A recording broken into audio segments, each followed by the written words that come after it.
राम राम नमस्कार साथियों। फिल्मों, चित्रों, गीतों इन सभी का अपना अपना महत्व है। उसी प्रकार शब्दों, जीवट मार्मिक शब्दों में जो रस है वो हमें महान कहानीकारों की शब्दावली में लिखी कहानियों में ही मिलता है। उनकी पूर्ति चित्रों या नाटक चित्रण से नहीं हो पाती। इसलिए आज मैं उन्हीं मार्मिक जीवट शब्दों से बनी गई मुंशी प्रेमचंद की कहानी सभ्यता का रहस्य आपके लिए लेकर आया हूँ।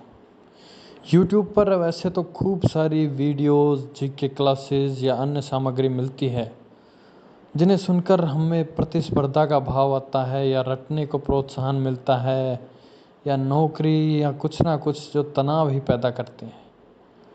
लेकिन ये जीवट कहानियाँ हमारे आत्मिक मन को शांत, आनंदित एवं वास्तविकता से परिचय करवाती हैं।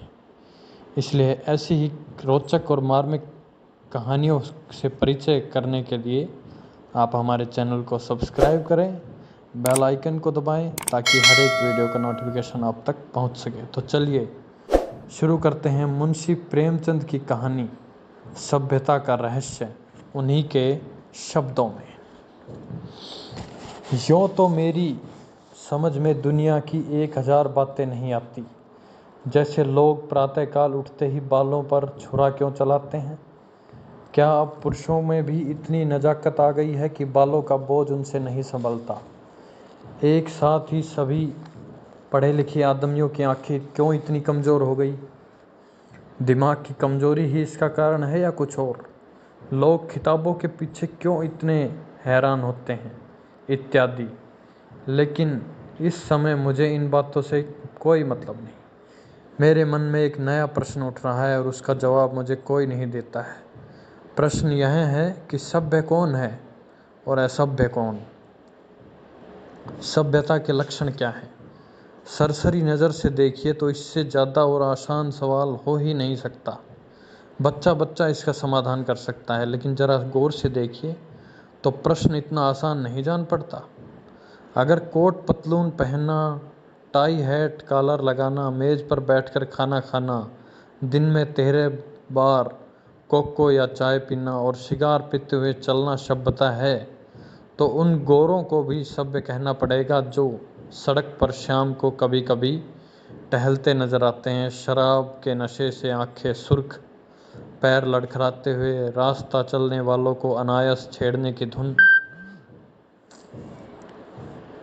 क्या उन गोरों को सभ्य कहा जा सकता है? कभी नहीं। तो यह सिद्ध हुआ कि सभ्यता कोई और ही चीज़ है।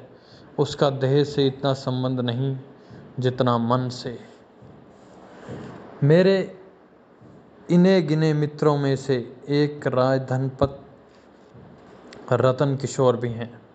आप बहुत ही सहृदय, बहुत ही उदार, बहुत शिक्षित और एक बड़े ओहदेदार हैं। बहुत अच्छा वेतन पाने पर ही उनकी आमदनी खर्च के लिए काफ़ी नहीं होती। 1/4 वेतन तो बंगले की ही भेंट हो जाता है। इसलिए आप बहुधा चिंतित रहते हैं। रिश्वत तो नहीं लेते, कम से कम मैं तो नहीं जानता।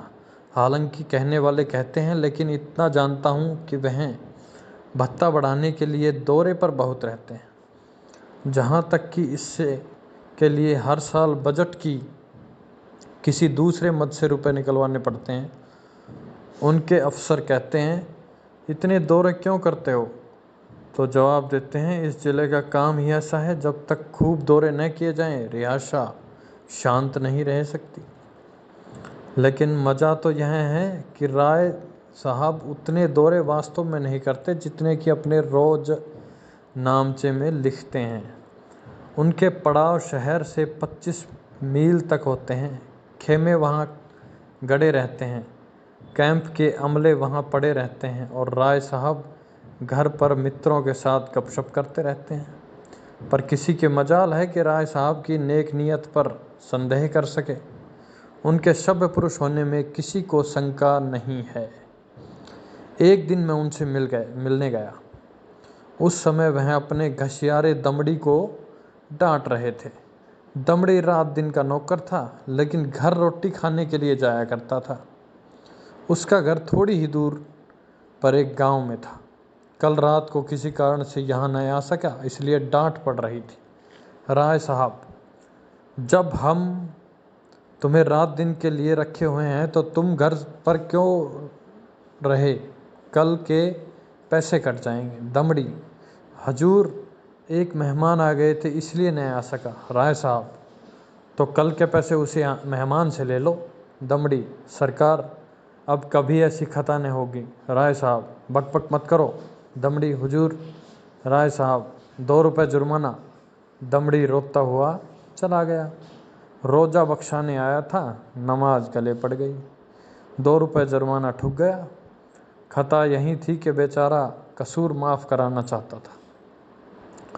यह एक रात को गैर हाजिर होने की सज़ा थी। बेचारा दिन भर का काम कर चुका था, रात को यहाँ सोया न था, उसका दंड। और घर बैठे भत्ते उड़ाने वालों को कोई नहीं पूछता, कोई दंड नहीं देता। दंड तो मिले और ऐसे मिले कि ज़िंदगी भर याद रहे, पर पकड़ना तो मुश्किल है। दमड़ी भी अगर होशियार होता तो जरा रात रहे आकर कोठरी में सो जाता। किसी को खबर होती कि वह रात को कहाँ रहा, पर गरीब इतना चंट न था। दमड़ी के पास कुल 6 बिस्वे ज़मीन थी, पर इतने ही प्राणियों का खर्चा भी था। उसके 2 लड़के, 2 लड़कियां और स्त्री, सब खेती में लगे रहते थे। फिर भी पेट की रोटियां नहीं मैसर होती थी। इतनी ज़मीन क्या सोना उगल देती? अगर सब के सब घर से निकलकर मजदूरी करने लगते तो आराम से रह सकते थे, लेकिन मौरूसी किसान मजदूर कहलाने का अपमान न सह सकता था। इस बदनामी से बचने के लिए 2 बैल बांध रखे थे। उसके वेतन का बड़ा भाग बैलों के चारे दाने में ही उड़ जाता था। ये सारी तकलीफ़ें मंजूर थी, पर खेती छोड़कर मजदूर बन जाना मंजूर न था। किसान की जो प्रतिष्ठा है वह कहीं मजदूर की हो सकती है, चाहे वह रुपया रोज ही क्यों न कमाए। किसानी के साथ मजदूरी करना इतने अपमान की बात नहीं। द्वार पर बंधे हुए बैल उसकी मान रक्षा किया करते हैं, पर बैलों को बेचकर फिर कहाँ मुँह दिखाने की जगह रह सकती है। एक दिन राय साहब उसे सर्दी से कांपते देखकर बोले, कपड़े क्यों नहीं बनवाता? काँप क्यों रहा है? दमड़ी, सरकार, पेट की रोटी तो पूरी नहीं पड़ती, कपड़े कहाँ से बनवाऊँ? राय साहब, बैलों को बेच क्यों नहीं डालता? सैकड़ों बार समझा चुका हूँ, लेकिन न जाने क्यों इतनी मोटी सी बात तेरी समझ में नहीं आती है। दमड़ी, सरकार, बिरादरी में कहीं मुँह दिखाने लायक न रहूँगा, लड़की की सगाई न हो पाएगी, टाट बाहर कर दिया जाऊँगा। राय साहब, इन्हीं हिमाकतों से तुम लोगों की यह दुर्गति हो रही है। ऐसे आदमियों पर दया करना भी पाप है। मेरी तरफ फिरकर, क्यों मुंशी जी, इस पागलपन का भी कोई इलाज है? जाड़ों मर रहे हैं, पर दरवाजे पर बैल जरूर बांधेंगे। मैंने कहा, जनाब, यह तो अपनी समझ है।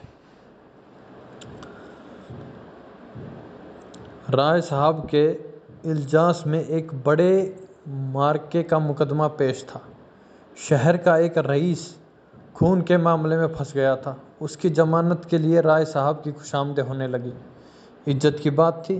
रईस साहब का हुक्म था, चाहे रियासत बिक जाए, पर इस मुकदमे से बेदाग निकल जाऊं। डालियाँ लगाई गई, सिफारिशें पहुंचाई गई, पर राय साहब पर कोई असर नहीं हुआ। रईस के आदमियों को प्रत्यक्ष रूप से रिश्वत की चर्चा करने की हिम्मत न पड़ती थी। आखिर जब कोई बस न चला तो रईस की स्त्री ने राय साहब की स्त्री से मिलकर सौदा पटाने की ठानी। रात के 10 बजे थे। दोनों महिलाओं में बातें होने लगी। 20,000 की बातचीत थी। राय साहब की पत्नी तो इतनी खुश हुई कि उसी वक्त राय साहब के पास दौड़ी हुई आई और कहने लगी, ले लो, तुम न लोगे तो मैं ले लूँगी। राय साहब ने कहा, इतनी बेसब्र न हो, वह तुम्हें अपने दिल में क्या समझेगी? कुछ अपनी इज्जत का ख्याल है या नहीं?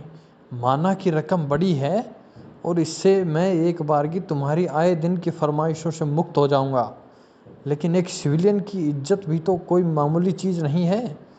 तुम्हें पहले बिगड़ कर कहना चाहिए था कि मुझसे ऐसी बेहुदा बात करनी हो तो यहाँ से चली जाओ।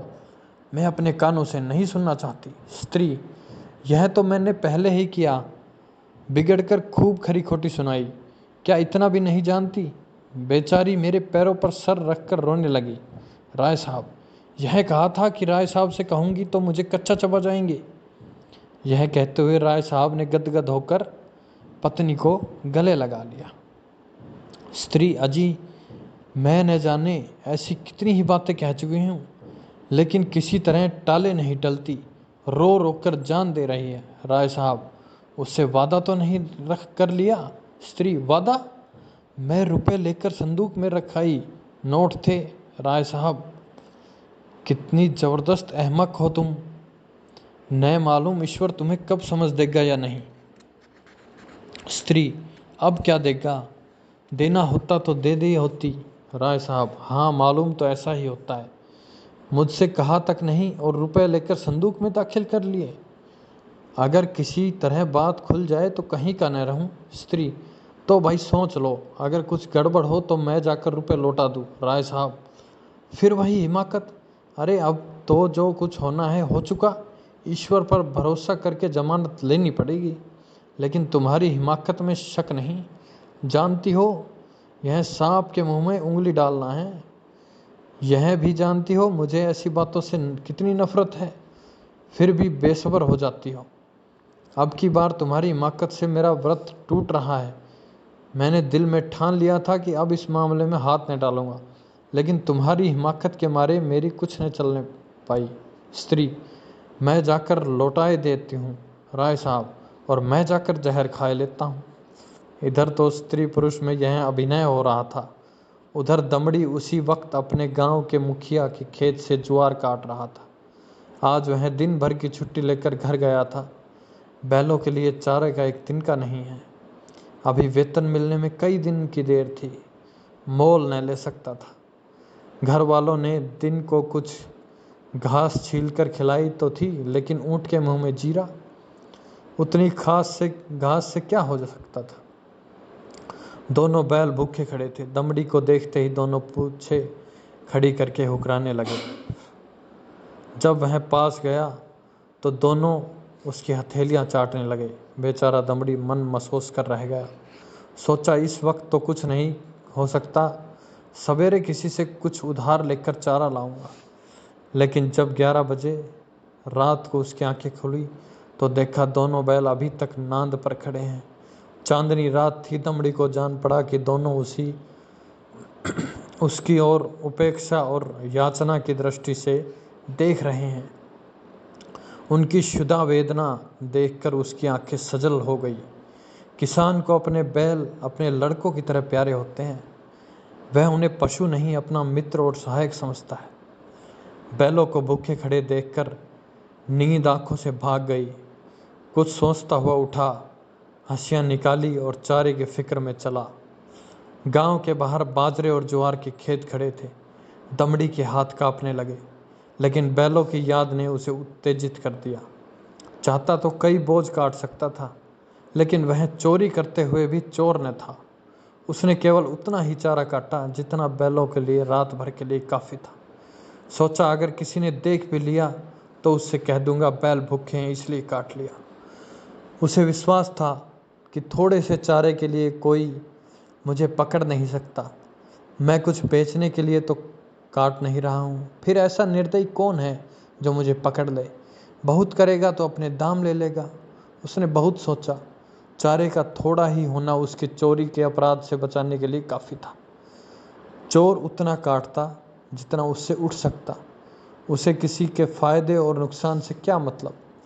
गांव के लोग दमड़ी को चारा लिए जाते देखकर बिगड़ते जरूर, पर कोई चोरी के इल्जाम में न फंसाता। लेकिन संयोग से हल्के के थाने का सिपाही उधर से जा निकला। वह पड़ोस के एक बनिए से जुआ होने की खबर पाकर कुछ ऐंठने की टोह में आया था। दमड़ी को चारा सिर पर उठाते देखा तो संदेह हुआ। इतनी रात गए कौन चारा काटता है? हो न हो कोई चोरी से काट रहा है। डांट कर बोला, कौन चारा लिए जाता है, खड़ा रहे। दमड़ी ने चौंक कर पीछे देखा तो पुलिस का सिपाही। हाथ पांव फूल गए। कांपते हुए बोला, हुजूर, थोड़ा ही सा काटा है। देख लीजिए सिपाही, थोड़ा काटा हो या बहुत, है तो चोरी, किसका खेत है? दमड़ी, बलदेव महतो का। सिपाही ने समझा था शिकार फंसा, इससे कुछ ऐठूंगा, लेकिन वहाँ क्या रखा था? पकड़कर गांव में लाया, और जब वहाँ भी कुछ हत्थे चढ़ता न दिखाई दिया तो थाने में ले गया। थानेदार ने चालान कर दिया। मुकदमा राय साहब के ही इलियास में पेश हुआ। राय साहब ने दमड़ी को फंसे हुए देखा तो हमदर्दी के बदले कठोरता से काम लिया। बोले, यह मेरी बदनामी की बात है, तेरा क्या बिगड़ता? साल 6 महीने की सज़ा हो जाएगी, शर्मिंदा तो मुझे होने पड़ रहा है। लोग कहेंगे कि राय साहब के आदमी ऐसे बदमाश और चोर हैं। तू मेरा नौकर न होता तो मैं हल्की सज़ा देता, लेकिन तू मेरा नौकर है, इसलिए कड़ी से कड़ी सज़ा दूंगा। मैं यह नहीं सुन सकता था कि राय साहब ने अपने नौकर के साथ रियायत की। यह कहकर राय साहब ने दमड़ी को 6 महीने की सख्त कैद का हुक्म सुना दिया। उसी दिन उन्होंने खून के मुकदमे में उस रईस आदमी की जमानत ले ली। मैंने दोनों वृत्तांत सुने और मेरे दिल में यह ख्याल और भी पक्का हो गया कि सभ्यता केवल हुनर के साथ ऐब करने का नाम है। आप बुरे से बुरा काम करें, लेकिन अगर आप उस पर पर्दा डाल सकते हैं तो आप सभ्य हैं, सज्जन हैं, जेंटलमैन हैं। अगर आप में यह सिफत नहीं तो आप असभ्य हैं, गवार हैं, बदमाश हैं। यही है सभ्यता का रहस्य। साथियों, इसी के साथ मुंशी प्रेमचंद की ये व्यंग कठोर आघात करती हुई कहानी समाप्त हुई, जो हमें बताती है कि सभ्यता का क्या रहस्य है। धन्यवाद।